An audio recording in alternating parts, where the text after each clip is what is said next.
नमस्कार, बहुत बहुत स्वागत है आप सभी का ईटी नाउ स्वदेश पे। मैं हूं प्रियंका और मेरे साथ है अजय। तो बाजार पर तो एक्सपायरी के दिन भी एक हालांकि लग रहा था कि शायद किसी तरह की शॉर्ट कवरिंग दिखे, लेकिन आज भी सुबह से ही आपको दबाव दिखा है। 19,300 के नीचे स्लिप हुआ है बाजार। इनफैक्ट एक रेंज उसी टाइट रेंज में है। अडानी स्टॉक्स इस वक्त स्लिप कर रहे हैं। बहुत सारा एक्शन ब्लॉक डील्स की वजह से आपको मिड कैप स्टॉक्स में दिख रहा है, और जियो फाइनेंशियल अनदर 5% ऑफ सर्किट। इस वक्त तो हाईलाइट यही दिख रहे हैं अजय, और तो कुछ भी नहीं। इंडेक्स तो देखिए ऐसा है कि पहली बात तो रोल ओवर जो है वो शॉर्ट साइड पे हो रहे हैं, और रोल ओवर अपने एवरेज से कम है, कमजोर है। दूसरी बात ये कि 7 से 8 बार पिछली 2 सीरीज में हम 19,250 के जोन से रिबाउंड करते हैं। इस समय एग्जैक्टली निफ्टी अगर आप देखिए तो वहीं आके खड़ा हुआ है। इंटरडे निफ्टी को लेके आई डेटा साहब एग्जैक्टली इस समय 19,260 पे आके खड़ा हो गया है। लेकिन मैं क्लोजली वॉच करूंगा 19,200 का लेवल, अगर उसके नीचे जाता है तो दिक्कत है। तो आज के लास्ट आवर ट्रेड में आपको नियर टर्म एक्शन वहां मालूम चलेगा। बैंक निफ्टी रिलेटिवली स्ट्रांग है। अगर आप देखें बैंक निफ्टी को लेके आइए, ये सूखा पड़ने का इशू कह लीजिए, जो भी चीज़ें हैं, करीब 44,000 के आसपास है निफ्टी। नीचे में हम 43,700 देख चुके हैं। अगर आप निफ्टी के 19,260 के लेवल को साथ में रखें प्रोपोर्शनेटली, तो बैंक निफ्टी 43,700 पे आता है। तो उससे कंपैरिजन में सीरीज के एंड पे कम से कम बैंक निफ्टी थोड़ी बेटर पोजीशन पे है। पर इंट्राडे देखेंगे आप तो कमजोरी वहां भी दिख रही है। लास्ट आवर ट्रेड को देख लेते हैं। लेकिन वाइडर मार्केट में जबरदस्त एक्शन हो रहा है। देखिए मिड कैप आईटी, मैं आपको बार बार कह रहा था, परसिस्टेंट 5300 5400 का भाव आ गया, और पिछले क्वार्टर जब खराब नंबर आया तो 3800 का लो था।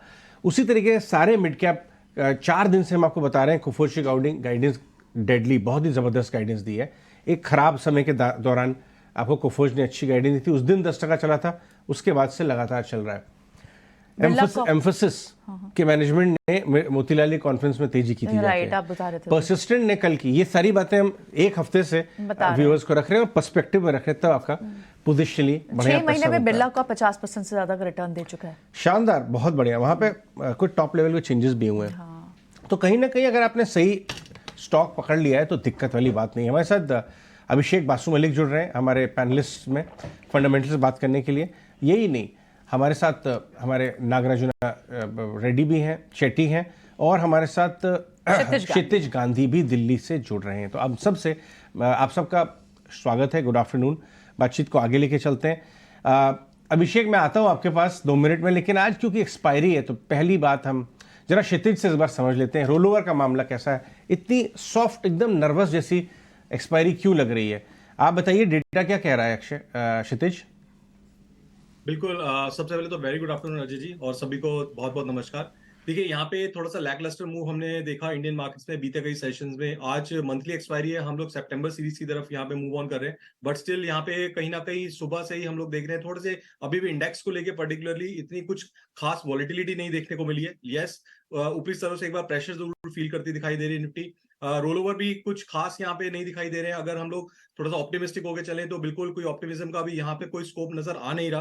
तो फिलहाल जितने भी सिनेरियो पूरी तरह पॉइंट आउट कर रहे हैं, टेक्निकल बात करें या फिर डेरिवेटेड डेटा की तरफ भी अगर हम लोग देखें, तो थोड़ा सा यही प्रतीत हो रहा है कि एक बार अगर हम लोग 19,250 को होल्ड करने में असमर्थ रहते हैं, यानी कि अगर 19,250 के नीचे फिसलते हैं, तो ये कहीं ना कहीं जो गिरावट देखने को मिल रही है इंडियन मार्केट्स में, थोड़ी सी और गहराती दिखाई दे सकती है। इनफैक्ट हम लोग आई वोंट बी सरप्राइज अगर हम लोग 19,100 की तरफ भी मूव करते दिखाई दे जल्दी। तो रोल ओवर्स कुछ खास पॉजिटिव साइड पे इशारा नहीं कर रहे हैं। कुछ खास अच्छे खासे रोल ओवर्स के ना होने की वजह से भी मार्केट में प्रेशर कहीं ना कहीं फील होता दिखाई दे रहा है। टेक्निकली जैसे कि मैंने बताया कि आने वाले सेशंस में थोड़ा सा कॉशियस रहने की जरूरत है। 19,100 के लेवल्स की तरफ भी हम लोग जल्दी मूव करते दिखाई दे सकते हैं। ठीक है। नागराज, आपके ट्रेडिंग आइडियाज? ट्रेडिंग के हिसाब से आप मार्केट में देखोगे, निफ्टी में देखोगे, बैंक निफ्टी में देखोगे, थोड़ा कॉशियस अप्रोच रहना पड़ेगा। लेकिन जो लास्ट 18-20 वीक का मिड कैप और स्मॉल कैप का मोमेंटम देखोगे, अच्छा खासा शानदार अपसाइड रैली दिखने को मिला है। इवन दो मिड कैप और स्मॉल कैप ऊपर के लेवल पे ट्रेड हो रहा है, अभी भी कुछ रिलायबल रिवर्सल सिग्नल तो नहीं है, और मुझे लगता है कि अपसाइड मोमेंटम और थोड़े दिन ज्यादा कंटिन्यू रह सकता है। ऑन दैट बेसिस मुझे लगता है कि लॉन्ग साइड में मैं 2 स्टॉक पिक देना चाहूंगा। फर्स्ट वन, नवीन फ्लोराइन। चार्टिकली देखोगे नवीन फ्लोराइन एक अपसाइड ब्रेकआउट के बाद एक रेजिस्टेंस के आसपास थोड़ा कंसोलिडेशन हो रहा है, अराउंड 4650 4660 के आसपास एक कंसोलिडेशन हो रहा है, अटेम्प्ट कर रहा है कि एक अपसाइड ब्रेकआउट दी जाए कि अराउंड 4600 का एक स्ट्रॉन्ग रेजिस्टेंस था, कई महीनों से रेजिस्टेंस था। मेरे ख्याल से ओवरऑल चार्टिकली पॉजिटिव, चार्टिकली अच्छा लग रहा है ये स्टॉक, और मैं मानता हूं कि इधर से एक अपसाइड बाउंस, अपसाइड ब्रेकआउट आना चाहिए। अराउंड 4600 4605 के आसपास ट्रेड हो रहा है, इधर से बाई कर सकते हैं। उसका अपसाइड टारगेट रहेगा अराउंड 4850 के लेवल से, और 4450 का स्टॉप लॉस रहेगा। और मेरा दूसरा स्टॉक है स्मॉल फाइनेंस बैंक में इक्विटास बैंक। इक्विटास बैंक जो चार्टिकली एक कंसोलिडेशन के बाद एक अपसाइड, सस्टेनेबल अपसाइड दिया है लास्ट 2-3 सेशन में। उसका लग रहा है कि एक बॉटम रिवर्सल फॉर्म हुआ है अराउंड 82 के आसपास, और भी ऊपर जा सकते हैं स्टॉक्स। करंटली 8930 के आसपास ट्रेड हो रहा है, इधर से बाई कर सकते हैं। उसका नेक्स्ट अपसाइड टारगेट रहेगा अराउंड 94 का, और 86 का स्टॉप लॉस रख सकते हैं। ऑलराइट, इक्विटास और साथ ही आपने नवीन फ्लोरीन केमिकल स्पेस से लिया। क्षितिज की भी कॉल समझ लेते हैं। क्षितिज, बताएं आपके ट्रेड्स क्या हैं आज के? बिल्कुल प्रियंका, देखिए despite weakness into the markets, यहाँ पे ऐसा लगता है कि कहीं ना कहीं अभी भी जो बुलिश साइड की बायसनेस है कंज्यूमर ड्यूरेबल स्टॉक्स के अंदर यहाँ बनी हुई है। तो मेरी जो नजर बनी रहेगी बिल्कुल बाय ऑन डिप्स की स्ट्रेटजी को यूज करते हुए कंज्यूमर ड्यूरेबल स्पेस के ऊपर यहाँ पे बाइंग रिकमेंडेशन देना चाहूंगा। पहला जो स्टॉक रहेगा वो रहेगा हेवल्स का।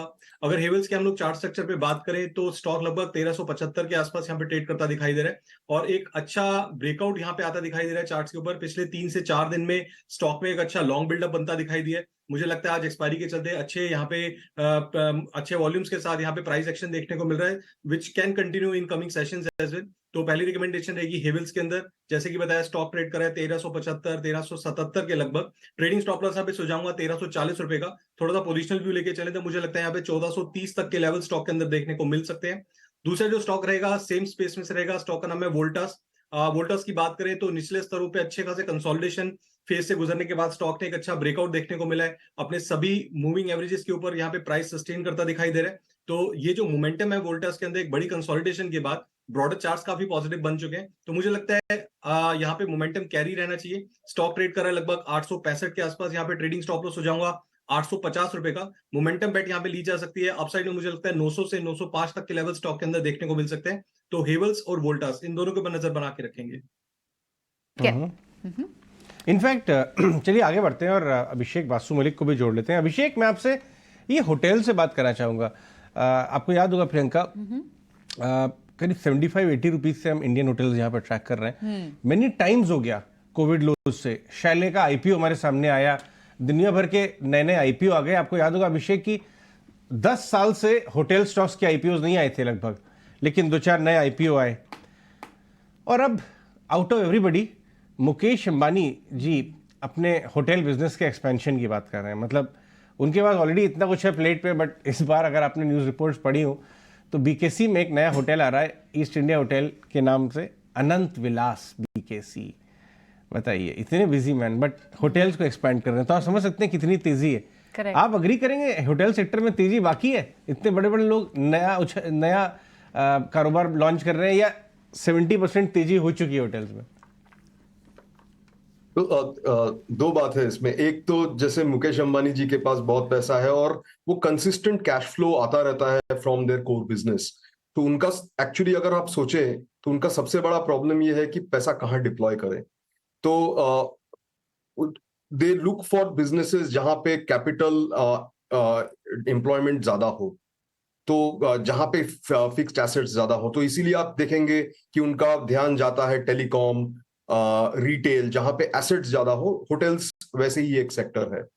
अगर आपका दूसरा सवाल ये लें कि क्या सेक्टर बहुत ज्यादा चल चुका है, एक एक्सूबरेंस जो था वो ऑलरेडी मेरे हिसाब से मतलब हो चुका है। लोग कोविड में 2 साल घर में रहे, जो बाहर जाने का एक जो उछाल था वो अभी धीरे धीरे नॉर्मलाइज हो रहा है। एक दिन में नॉर्मलाइज नहीं होगा, थोड़ा सा वक्त लगेगा, बट मेरे हिसाब से एक हायर प्लेन में जाके वो सबसाइड कर जाएगा, मतलब वो स्टेबल हो जाएगा।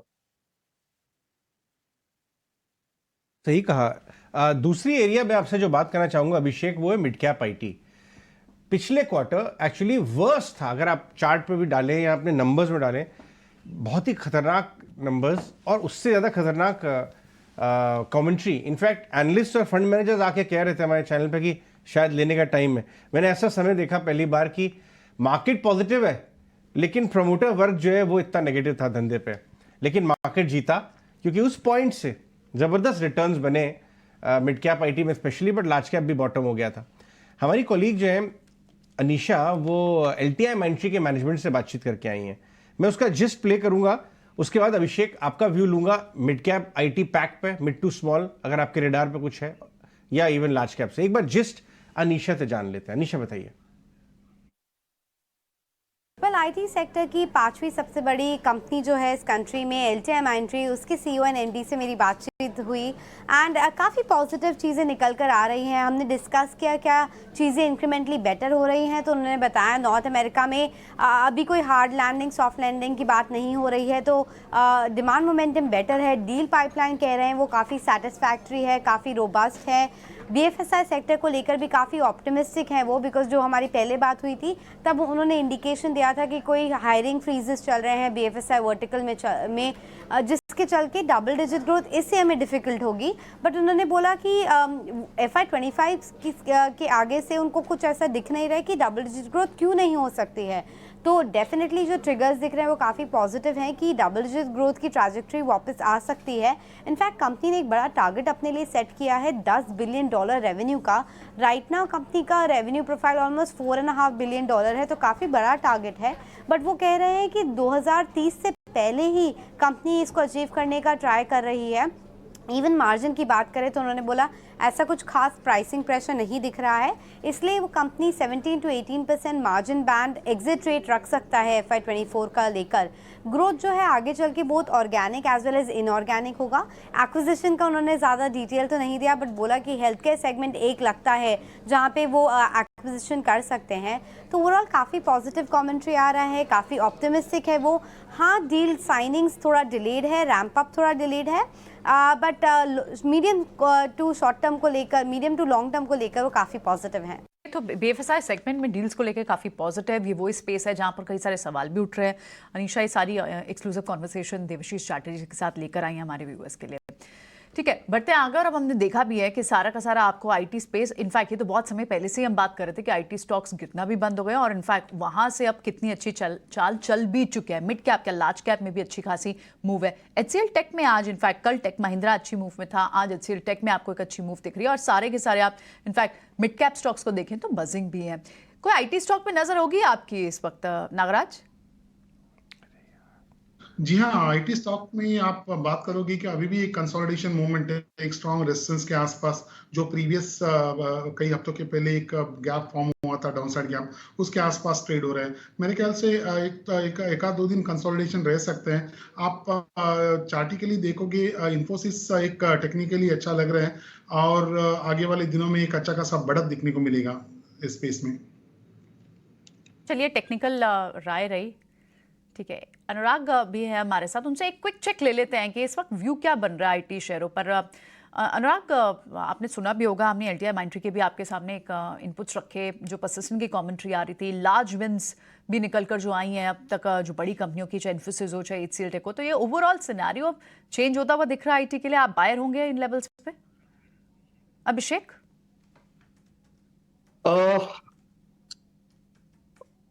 मिड कैप आईटी मेरे ख्याल से एक क्वार्टर और लगेगा।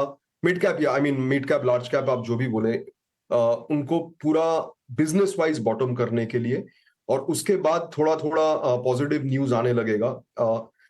शायद मतलब लास्ट एक साल से जब भी हमारा बात हो रहा है, मैं ये कंसिस्टेंटली कहा हूं कि मैनेजमेंट जो है वो थोड़ा डिलेड रिस्पॉन्स करते हैं। तो आप अगर एक साल पहले सब लोग जब मैनेजमेंट अच्छा बोल रहा था तब ऑब्वियसली मार्केट खराब हो रहा था। यहाँ पे भी अब उल्टा चीज हो रहा है। मैनेजमेंट अभी भी मतलब डिस्काउंट कर रहा है कि फ्यूचर उतना अच्छा नहीं रहेगा, लेकिन मार्केट ऑलरेडी उसको डिस्काउंट कर रहा है। मेरे हिसाब से लास्ट क्वार्टर ये है जहां पे बॉटम बिजनेस वाइज होना चाहिए। इसके बाद धीरे धीरे incrementally it will get better. ये स्पेस में ER&D जो एरिया है या फिर जो मिड कैप जो स्पेसिफिक नीश पे काम करता है, जैसे LTI माइंडट्री ने आपने जिक्र किया, बहुत ही अच्छी कंपनी है, management is very strong. Debashish Chatterjee नए आए हैं, कुछ 1-1.5 साल ही हुआ है शायद उनको, बहुत ही अग्रेसिव है और ग्रोथ लाने की काफी कोशिश कर रहे हैं। तो मैं काफी पॉजिटिव हूँ L&T take, Mindtree, KPIT take, फिर कोफोर, जो भी ER&D टाइप्स जो कंपनीज हैं उसमें LTTS, ये एरियाज काफी अच्छे हैं। हमारे साथ बने रहिए, हमारे पैनलिस्ट भी हैं। एक ब्रेकिंग स्टोरी आ रही है पॉलिसी लेवल पे नई दिल्ली से। सरकार पॉलीसिलिकॉन वेफर मैन्युफैक्चरिंग के लिए PLI स्कीम की प्लानिंग कर रही है। इस खबर पर और जानकारी के लिए प्रकाश प्रियदर्शी हमारे साथ न्यू दिल्ली से जुड़ रहे हैं। प्रकाश, बताइए क्या जानकारी लेके आए हैं आप? प्रकाश, देखिए, सरकार एक और PLI स्कीम की घोषणा करने वाली है। जी, सरकार एक और PLI स्कीम की घोषणा करने जा रही है, उसकी तैयारी शुरू हो गई है और जो सूत्रों के हवाले से जानकारी हमें मिल रही है उसके हिसाब से ये PLI स्कीम पॉलीसिलिकॉन और वेफर मैन्युफैक्चरिंग के लिए होगा और इस मसले पर जो कंसल्टेशन की प्रक्रिया है उसकी भी शुरुआत की जा चुकी है। सूत्र हमें बता रहे हैं कि करीब करीब 5500 करोड़ रुपए की साइज होगी इस स्कीम की और कुछ दिन पहले कैबिनेट सेक्रेटरी की अध्यक्षता में एम्पावर्ड ग्रुप ऑफ सेक्रेटरी की बैठक हुई थी। उस बैठक में इस प्रस्ताव पर चर्चा भी की गई थी, जैसा कि हमें सोर्स बता रहे हैं, और अब मंत्रालय जो है इसकी रूपरेखा को फाइनल रूप दे रहा है। साथ ही साथ एक और इम्पॉर्टेंट पहलू इसका है, जैसा कि आपको पता है कि एडवांस सोलर PV मॉडल्स की मैन्युफैक्चरिंग के लिए सरकार पहले ही 2 तरह के PLI स्कीम को मंजूरी दे चुकी है और उसके लिए करीब करीब 24,000 करोड़ रुपए को मंजूरी दी है। उसमें पॉलीसिलिकॉन और वेफर की अगर बात करें तो वो मैन्युफैक्चरिंग के लिए एक एसेंशियल कंपोनेंट तो है, लेकिन उनका डेडिकेटेड तौर पे मैन्युफैक्चरिंग उनकी नहीं हो रही है और मिनिस्ट्री के पास उस 24,000 करोड़ रुपए में से करीब करीब 5500 करोड़ रुपए जो है वो बचा हुआ है। उसके लिए फाइनेंशियल इंसेंटिव्स के तौर पर उसमें ज़्यादा दिलचस्पी अभी तक कंपनियों ने नहीं दिखाई है, लिहाजा पूरी रकम में से करीब 5500 करोड़ रुपए उनके पास बाकी है। इस बात को ध्यान में रखते हुए अब सरकार ये कोशिश कर रही है कि एक नई स्कीम लाई जाए और वो पूरी तरीके से पॉलीसिलिकॉन और वेफर की मैन्युफैक्चरिंग के लिए ही होगा, ताकि जो घरेलू डिमांड है वो पूरी की जा सके और इंपोर्ट पर से जो निर्भरता है वो कम की जा सके। उसको ध्यान में रखते हुए नई स्कीम की घोषणा जो है वो की जा सकती है। बहुत बहुत शुक्रिया प्रकाश लगातार एक से एक policy news breaks New Delhi से लेके आते हैं और जिसे कहते हैं कि पावर कॉरिडोर्स के आसपास ही घूमते रहते हैं। एक और एक्सक्लूसिव हमारे प्रकाश प्रियदर्शी की तरफ से वापस आते हैं। ये बताइए अभिषेक, ये PLIs जो इतने सारे अनाउंस हो रहे हैं मैन्युफैक्चरिंग में, इलेक्ट्रॉनिक्स में, EMS में, केमिकल्स की बात हो रही है, फार्मा, अब पॉलीसिलिकॉन वेफर्स की बात हो रही है। आपने किसी सेक्टर को स्टडी किया है जहां PLI की वजह से बहुत बड़ा बूस्ट आ गया हो, जो देखना चाहिए बाजार में?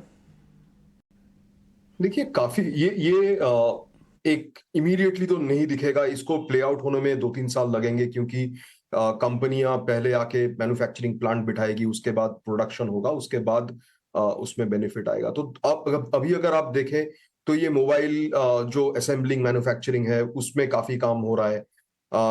बाकी एरियाज में भी धीरे धीरे मैन्युफैक्चरिंग चालू होगा तो ऑटोमेटिकली उसका बेनिफिट मिलेगा। HVAC या जो भी मतलब इलेक्ट्रॉनिक कंपोनेंट्स पे तो काफी फोकस है। काफी सारे कंपनीज हैं जो EMS कंपनीज हैं, उनमें उन सारे में मुझे लगता है बेनिफिट होगा। चलिए बढ़ते हैं आगे। अब हमारे साथ ऑप्शन का चैंपियन, हमारा खास सेगमेंट हमारे साथ लाइन पे है नीलेश, आज हमारे साथ है फोन लाइन पर सेंट्रम ब्रोकिंग से, उनसे बात करें।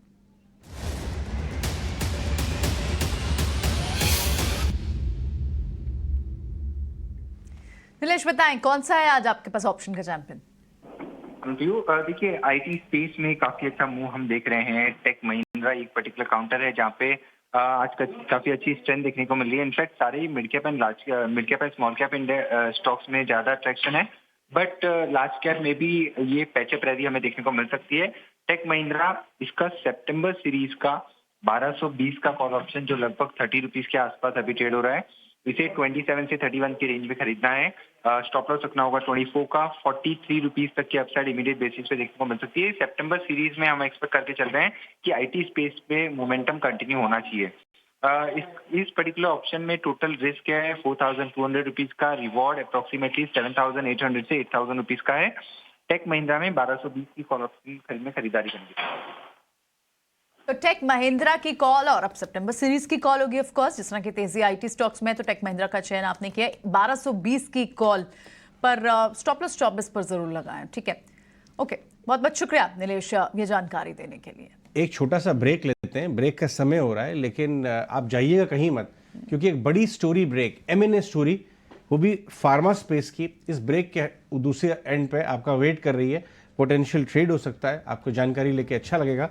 और हमारी सीरियल स्टोरी ब्रेकर कॉलीग जो हैं शेरिल डिसूजा वेट कर रही हैं। शेरिल, कहीं मत जाइएगा, बनी रहिए हमारे साथ, वापस आ रहे हैं। सब आपके फैंस वेट कर रहे हैं कि आप एक बढ़िया स्टॉक मूविंग स्टोरी ब्रेक करेंगे इस ब्रेक के उस तरफ। एक और breaking story, exclusive M&A story, वो भी फार्मा स्पेस से शेरिल डिसूजा लेके आई है। शेरिल, बताइए क्या हो रहा है फार्मा स्पेस में? बहुत कुछ हो रहा है एक्चुअली अजय। फार्मा स्पेस में हम सब जानते हैं कि वो हमीद फैमिली की स्टेक जो है सिप्ला में, it's on the block. And जो हमें ये भी सूत्रों के हवाले से पता है कि Torrent Pharma is looking to actually bid for that stake. We have अभी हमें और खबर मिली है इसके इस सॉर्ट ऑफ अ ट्रांजैक्शन के बारे में। वो ये है कि टोरेंट फार्मा के जो प्रमोटर्स है वो अपना जो स्टेक है कंपनी में डाइल्यूट कर सकते हैं। अप्रॉक्सीमेटली 20% स्टेक इज़ जो वो देख रहे हैं डाइल्यूशन के लिए है। टोरेंट फार्मा के प्रमोटर्स के पास फ़िलहाल 71.25% स्टेक है कंपनी में। तो ये जो डील फंड करने के लिए है वो लोग पार्शल स्टेक सेल कर सकते हैं। इसके अलावा जो हमें सूत्रों के हवाले से खबर मिली है वो ये है कि विदेशी लेंडर से भी टोरेंट फार्मा के प्रमोटर्स कर्ज जुटा सकते हैं। और इसके अलावा वो पी कंसोर्शियम के साथ भी एक्चुअली सिप्ला के स्टेक के लिए बोली लगा सकते हैं। तो कॉम्बिनेशन जो है टोरेंट फार्मा के प्रमोटर्स अप्लाई कर सकते हैं ये पूरी डील को फंड करने के लिए। और हम ये भी जानते हैं कि टोरेंट फार्मा और सिप्ला दोनों जो कंपनीज है वो कैश जनरेटिंग बिजनेसेस है। और अगर ये डील हो जाता है तो वो combined entity will become the second largest pharma company by market cap in India. और अगर टोरेंट फार्मा पूरी स्टेक जो हमीद फैमिली की है अप्रॉक्सीमेटली जो 34% स्टेक है वो अगर वो पिकअप कर लेती है तो that will also trigger an open offer. अगर वो ओपन ऑफर ट्रिगर हो जाता है then the company would require approximately $6.5 to $7 billion। So फिलहाल जो हमें सूत्रों के हवाले से खबर ये मिली है ये है कि टोरेंट फार्मा के प्रमोटर्स देख सकते हैं पार्शल डाइल्यूशन और स्टेक अप्रॉक्सीमेटली 20% और फॉरेन लेंडर से कर्ज जुटा सकती है और पी कंसोर्शियम के साथ सिप्ला के स्टेक के लिए बिड कर सकती है। इंटरेस्टिंग। तो ये एक बड़ी फार्मा कंपनी बनने की एक यहाँ पर अटेम्प्ट हो रहा है, लेकिन कुछ टाइमलाइंस हैं क्या हमारे पास? इस पे कुछ इंसाइट्स है आपके पास, ये कब तक हो सकता है डाइल्यूशन? फिलहाल टाइमलाइंस नहीं है इसके लिए प्रियंका, क्योंकि it's a very large deal, is a very big M&A deal.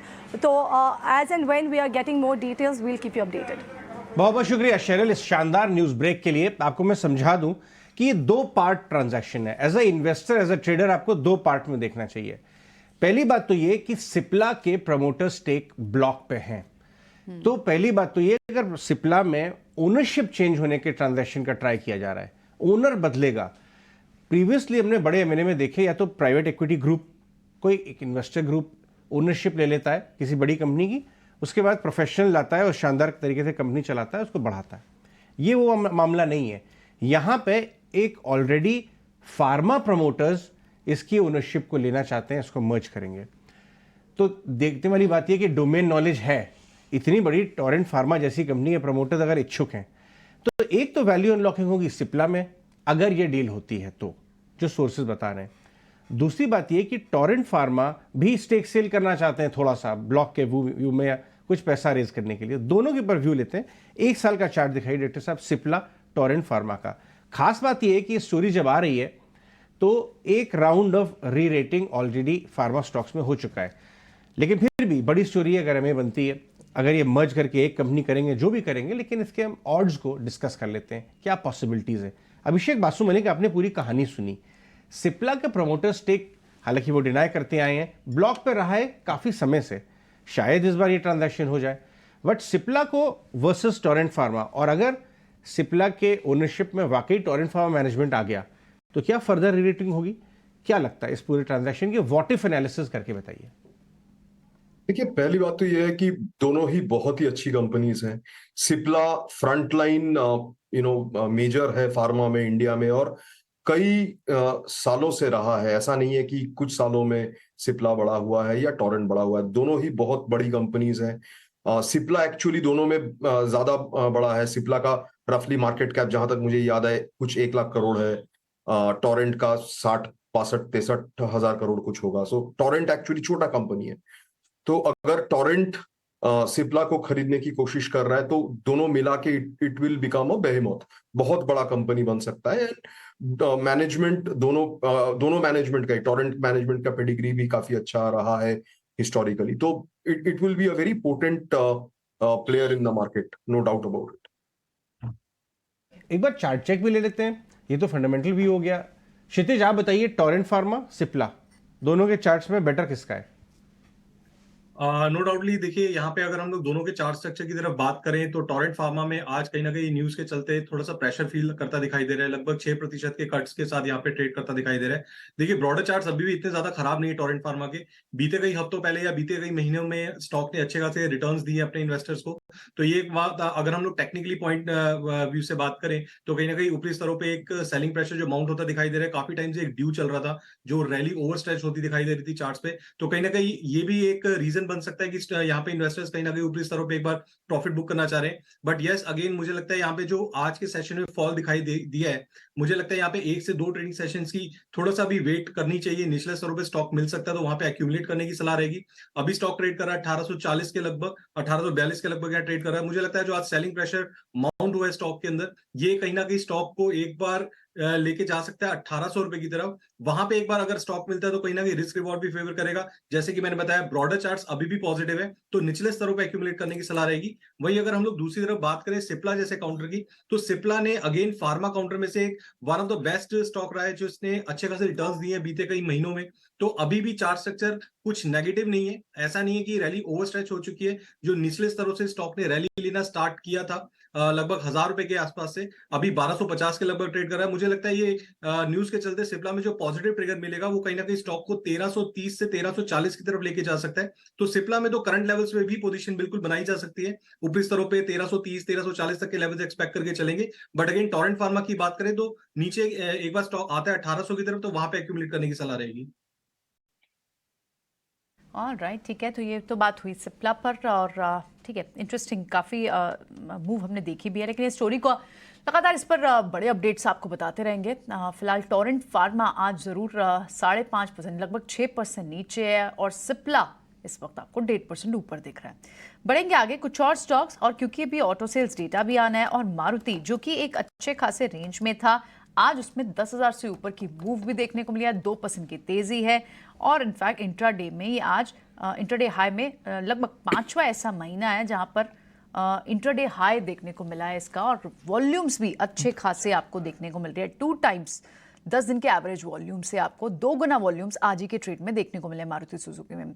इस पर कई सारी रिपोर्ट्स भी आई थी। आज भी इनफैक्ट इन्फेस्टेक की एक अच्छी रिपोर्ट भी आई थी, और पीवी सेल्स के नंबर्स क्या इंप्रूव आने की उम्मीद है। जिस तरह की मूव इस वक्त आपको मारुति सुजुकी में दिख रही है, एक बार चार्ट्स पे कितनी स्ट्रेंथ दिख रही है समझ लेते हैं।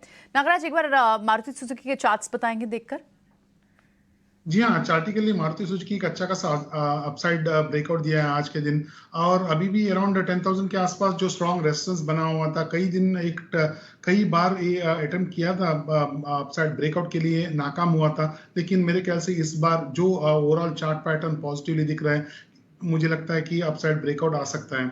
और जैसे अपसाइड ब्रेकआउट रहे, उसका आगे वाले टारगेट रहेगा, आगे वाले रेजिस्टेंस रहेगा ये स्टॉक का 10,750 10,800 के आसपास। अपसाइड ब्रेकआउट से याद आया, एक और फार्मा स्टॉक है कि जहां पे पिछले आधे घंटे में एक भयंकर अपसाइड ब्रेकआउट जैसा दिख रहा है।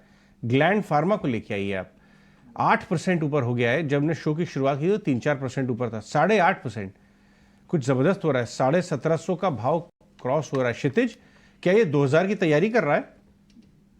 बिल्कुल, बिल्कुल अजय जी, बिल्कुल आपसे सहमत करूँगा। बिल्कुल 2000 की यहाँ पे तैयारी होती दिखाई दे रही है। ग्लैंड फार्मा एक ऐसा स्टॉक रहा है फार्मा काउंटर में जिसने हमेशा एक अंडर परफॉर्मेंस दिखाई है। ओवरऑल सेक्टर के अंदर अगर बात करें अगर कंपैरेटिवली बात करें दूसरे स्टॉक्स के साथ यहाँ पे अंडर परफॉर्मेंस देखने को मिली। लेकिन अगर ब्रॉडर चार्ट्स की तरफ आप देखें जो गिरावट स्टॉक में देखने को मिली थी लगभग 3500 रुपए से फिसल के स्टॉक 1000 रुपए की तरफ मूव कर गया था। अब कहीं न कहीं लोअर लेवल पे एक अच्छा खासा बेस बिल्डअप करने के बाद ये स्टॉक ने मोमेंटम कैच किया है और बिल्कुल सहमत करूँगा अच्छे वॉल्यूम्स आते दिखाई दे रहे हैं लोअर लेवल्स पे व्हिच एक्चुअली शोज़ कि यहाँ पे कहीं न कहीं लॉन्ग बिल्डअप होता दिखाई दे रहा है प्राइसेस के अंदर। तो जो अंडर परफॉर्मेंस ग्लैंड फार्मा में देखने को मिली थी बीते कई हफ्तों में, मुझे लगता है यहाँ पे आउट परफॉर्मर की तरह निकलता दिखाई देगा। और इनफैक्ट रिस्क रिवॉर्ड की भी बात करें तो कंपैरेटिवली दूसरे स्टॉक्स के कंपैरेटिवली इस स्टॉक में रिस्क रिवॉर्ड भी फेवर कर रहा है। तो यहाँ से बिल्कुल सहमत करूंगा आपके साथ। 2000 की तरफ हम लोग स्टॉक को जल्दी मूव करता देख सकते हैं।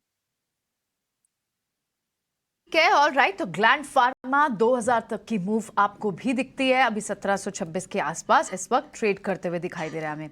ठीक है, लेकिन बाजार पर जो प्रेशर है वो और थोड़ा सा बढ़ रहा है। अब आप 19200 की तरफ बढ़ते हुए दिखाई दे रहे हैं, स्लिप होते हुए दिखाई दे रहे हैं। और बैंक निफ्टी में लगभग 300 पॉइंट्स की गिरावट है।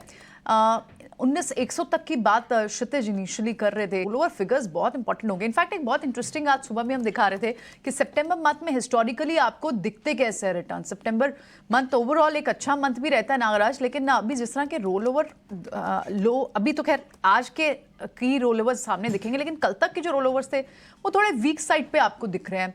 अभी इस वक्त आप कैसी पोजिशनिंग देख रहे हैं इंडेक्स पर या फिर सेक्टर स्पेसिफिक?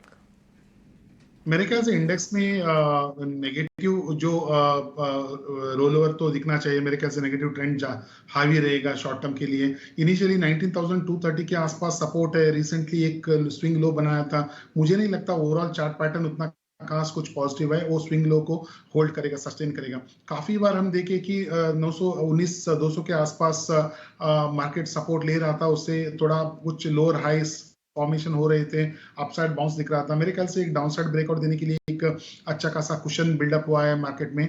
और मुझे लगता है कि अराउंड 19,000 के आसपास जो नेक्स्ट सपोर्ट है मार्केट का, as per the concept of change in polarity, मुझे लगता है कि उधर एक अच्छा खासा बाउंस दिखने को मिलेगा अराउंड 19,000 के आसपास।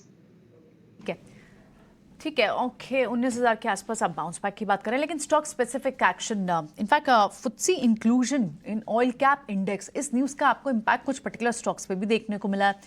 किर्लोस्कर ऑयल जैसे स्टॉक्स हो, MTR टेक जैसे स्टॉक्स हो, नज़ारा जैसे स्टॉक्स हो, इनमें अच्छी खासी मूव है।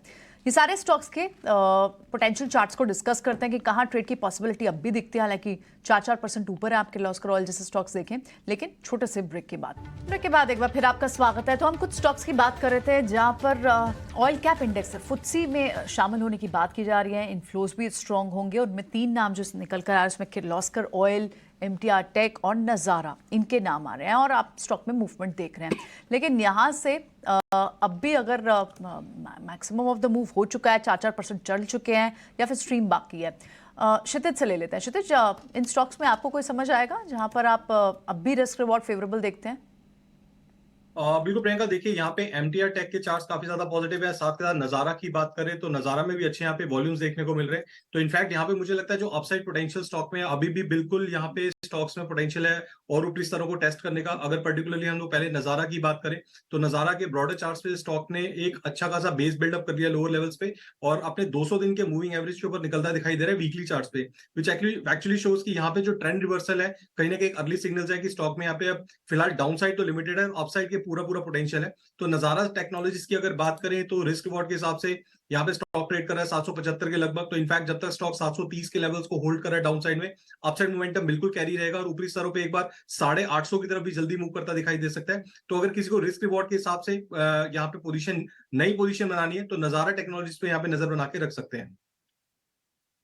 टेक और नज़ारा दोनों पर ही आपने एक व्यू दिया, लेकिन इस बीच जिस तरह की तेजी हमें लगातार मेटल स्टॉक्स में, टाटा स्टील जैसे स्टॉक्स में, हिंडाल्को जैसे स्टॉक्स पे दिख रही है, अभिषेक भी हैं, अभिषेक से ही समझ लेते हैं। अभिषेक, मेटल्स के लिए इस वक्त अब तो काफ़ी समय से चल भी रहे हैं, हालांकि चाइना के स्टिमुलस का एक बड़ा ट्रिगर भी है। डोमेस्टिक प्राइसेस भी आप स्टील काउंटर्स में देंगे तो वहाँ से एक अच्छी स्ट्रेंथ मिल रही है इन काउंटर्स को। आपके इसमें इस पूरे स्पेस में, स्टील स्पेस में या ओवरऑल मेटल में टॉप बेट्स क्या होंगी? हिसाब से मेटल्स, स्पेशली स्टील या उसके जो एलाइड इंडस्ट्रीज हैं, वो काफी अभी मतलब इम्प्रूव कर रहा है। उसके जो डेरिवेटिव्स हैं, जो माइनिंग है, जो फेरस एलॉयज है, ओर्स है, वो सेगमेंट जो है वो भी काफी इंटरेस्टिंग है।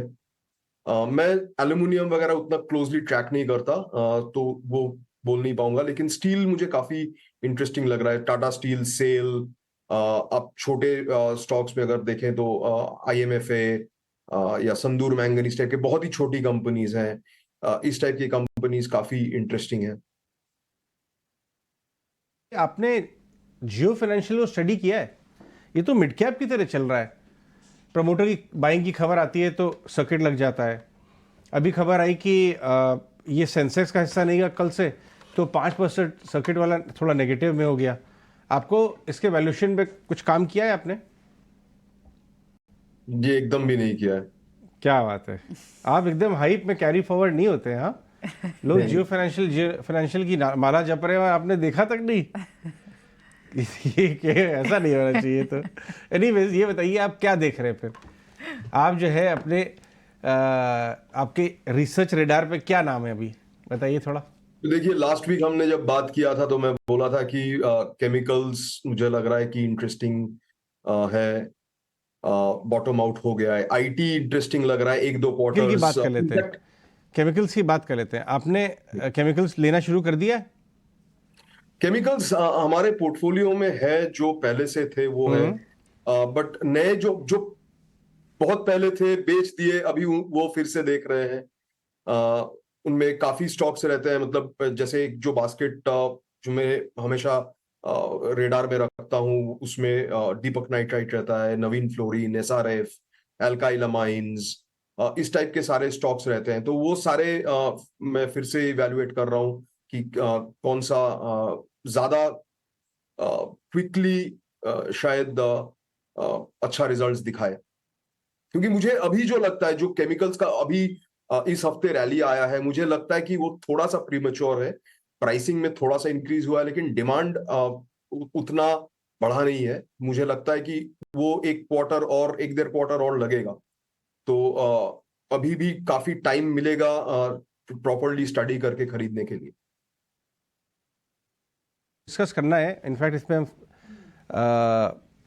ओके, चलिए पहले ये डिस्कस कर लेते हैं ऑटो। ओके, ठीक है, सृष्टि आ गई है हमारे साथ, तो सृष्टि से बात करते हैं किस तरह से ऑटो। सृष्टि, एस्टिमेशन तो काफ़ी आए हैं अगस्त के। एस्टिमेशन में हमने PV सेल्स के नंबर्स भी देखे, जो रिपोर्ट्स आई हैं। आपका क्या एस्टिमेशन कहता है, ऑटो नंबर्स किस तरह से हैं अगस्त में? ओके, तो इस बार अगर ऑटो सेल्स की बात करें तो यहाँ पे सभी सेगमेंट्स में हमें एक अच्छी तेज़ी देखने को मिल सकती है। और ख़ास तौर से अगर बात करें 2 व्हीलर सेगमेंट की, तो यहाँ पे डिमांड को अच्छी तरीके से एक पुश मिलता हुआ नज़र आएगा। इसके अलावा अगर हम देखें तो फेस्टिव की पूरी ज़ोरों शोरों से तैयारियाँ हो रही हैं। सभी कंपनीज़ के जो सेगमेंट्स हैं उसमें हम उम्मीद कर रहे हैं कि जो इन्वेंट्रीज़ हैं वो बिल्डअप होना शुरू हो गई हैं, और आगे चल के जो मांग है वो भी पॉजिटिव साइड होती हुई दिखेगी। अब एक एक करके आप अपने स्क्रीन्स पे देखेंगे कंपनीज के नतीजे। तो यहाँ पे 2 व्हीलर सेगमेंट को डोमेस्टिक डिमांड का पुश मिलेगा, वहीं बजाज ऑटो और साथ ही TVS मोटर्स की जो एक्सपोर्ट सेल्स है वो लगभग सपाट रहने की उम्मीद है। साथ ही साथ पैसेंजर व्हीकल की बात करें तो वहाँ पे भी लगभग सपाट ग्रोथ की ही उम्मीद है। पर यहाँ पे मारुति सुजुकी का कहना है जो कि डिमांड है वो अगस्त में सबसे पीक पे देखने को मिली है, और साथ ही साथ आगे के लिए जो डिमांड आउटलुक है वो भी काफ़ी फेवरेबल बता रहे हैं। अब बात करें अगर ट्रैक्टर डिवीजन की, तो यहाँ पे रिजर्वॉयर लेवल्स काफ़ी ज़्यादा है, डिमांड भी मजबूत है, फेस्टिव की भी तैयारियां हैं।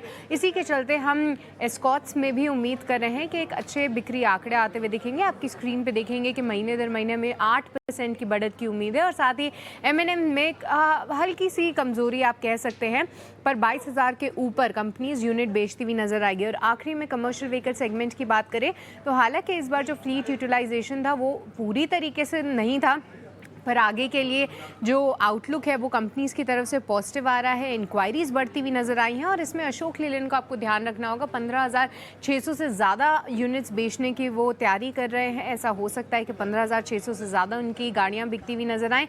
वहीं टाटा मोटर्स कमर्शियल व्हीकल की बात करें तो सपाट ग्रोथ, वहीं आयशर मोटर्स VECV में मामूली सी 2% की गिरावट की हम उम्मीद कर रहे हैं। तो ये थे अनुमान ऑटो बिक्री के आंकड़ों के। इनफैक्ट बजाज ऑटो में 10% तक का मंथ ऑन मंथ जंप दिख सकता है। टू व्हीलर पूरा space, in fact hero motor Corp में भी, और साथ ही अशोक लेलैंड सीवी से स्पेस में, वहाँ पर आपको अच्छी ग्रोथ दिख सकती है 4% की मंथ ऑन मंथ। एक बार देख लेते हैं स्टॉक्स कहाँ रिएक्ट कर सकते हैं, जहाँ स्ट्रेंथ कहाँ दिख रही है इस चार्ट पे।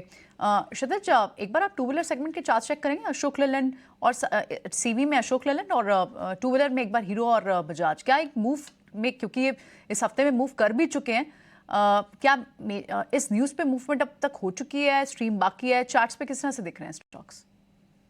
प्रियंका, यहाँ पे अगर देखिए, यहाँ पे तीनों के स्टॉक्स को मैं कंपैरेटिवली बेसिस पे देखूं तो मुझे लगता है यहाँ पे अशोक लेलैंड के चार्ट्स फिर भी थोड़े कंपैरेटिवली पॉजिटिव दिखाई दे रहे हैं। स्टॉक ने बीते कई हफ्तों पहले एक अच्छा रनअप दिखाया था, उसके बाद एक बड़े कंसोलिडेशन के थ्रू यहाँ पे गुजरता दिखाई दे रहा है। इनफैक्ट यहाँ पे ऊपरी स्तरों पे बात करें तो 190 के लगभग यहाँ पे स्टॉक ने रेजिस्टेंस डेवलप किया है। डाउनसाइड की बात करें तो 180 के लगभग यहाँ पे अच्छा खासा सपोर्ट भी बिल्डअप कर लिया है। तो कंपैरेटिव बेसिस पे देखें तो मुझे लगता है अशोक लेलैंड के चार्ट्स अभी यहाँ पे थोड़े बेटर है हीरो मोटो या फिर बजाज ऑटो के कंपैरेटिवली। तो अगर किसी को यहाँ पे बैट लेनी ही है, लॉन्ग पोजीशन प्ले आउट करना ही है ऑटो स्टॉक्स में से, तो अशोक लेलैंड के चार्ट्स मुझे थोड़े से कंपैरेटिवली बेटर लगता है। और इनफैक्ट अगर ऑटो स्टॉक्स की आपने बात छेड़ी है तो फोर व्हीलर सेगमेंट में से मारुति ने एक अच्छा खासा ब्रेकआउट दिया है। मारुति की इनफैक्ट बात करें तो आज 5 फिगर मार्क में एंटर करता दिखाई दे रहा है, 10,000 के लेवल को क्रॉस किया है स्टॉक ने। तो मुझे लगता है कहीं ना कहीं 10,000 का जो लेवल है कहीं ना कहीं साइकोलॉजिकली सपोर्ट लेवल की तरह काम करेगा। इनफैक्ट यहाँ पे जो तेजी बनती दिखाई दे रही है मारुति में, आने वाले सितंबर सीरीज में एक आउट परफॉर्मर की तरह निकलता दिखाई दे सकता है मारुति।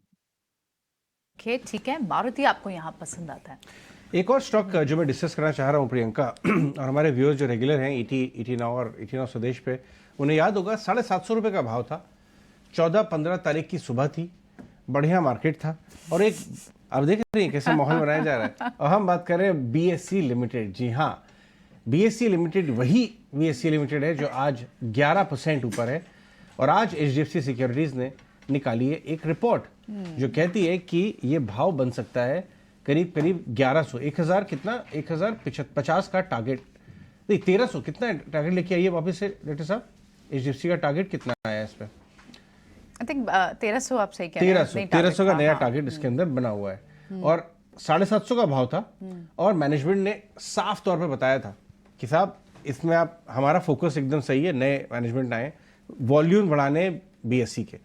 तो बाजार ने सुना ही है और वहां से 30% एक महीने के अंदर भाग गया। अब 1300 के टारगेट आ रहे हैं। अभिषेक, आपने एक्सचेंजेस के कारोबारों को ऑब्जर्व किया है?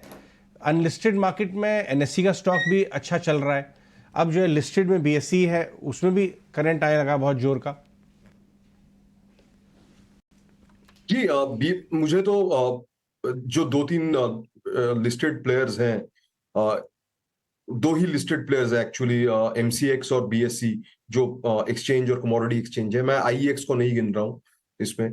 तो मुझे बीएससी और एमसीएक्स दोनों काफी अच्छा लगता है बिजनेस वाइज, क्योंकि एक हद तक प्लेटफॉर्म बिजनेस है। और अगर बीएससी का आप देखें तो ये फ्यूचर ऑप्शंस थोड़ा थोड़ा पिकअप कर रहा है। एंड अगर आप एक ब्रॉडर व्यू लें तो देश के लिए 2 कंपीटिंग स्टॉक एक्सचेंज होना जरूरी है। तो मेरे हिसाब से गवर्नमेंट का भी थोड़ा सपोर्ट रहेगा to help BSC to garner a little bit more market share. तो मुझे लगता है बीएससी एक अच्छा स्टॉक हो सकता है। एब्सोल्युटली, इस रिपोर्ट में भी क्लियरली कहा गया है जो डेरिवेटिव सेगमेंट है, कहाँ सिर्फ 3.5% था अगस्त में लॉन्च ऑफ वीकली एक्सपायरी से पहले, BSE market share derivative segment में रीच कर चुका है लगभग 3.4% इन अगस्त मंथ, यानी एक significant jump expiry day market share में रीच हुआ है। माफ कीजिएगा, 3.5% पहले था और 11% तक का शेयर अब एफएनओ सेगमेंट में बीएससी से कंट्रीब्यूट होता है। ये सारी रिपोर्ट इस बात को बताती है और इसीलिए आप देख रहे हैं कि बीएससी के स्टॉक प्राइस में भी जिस तरह का रीजिग हमें देखने को मिला है।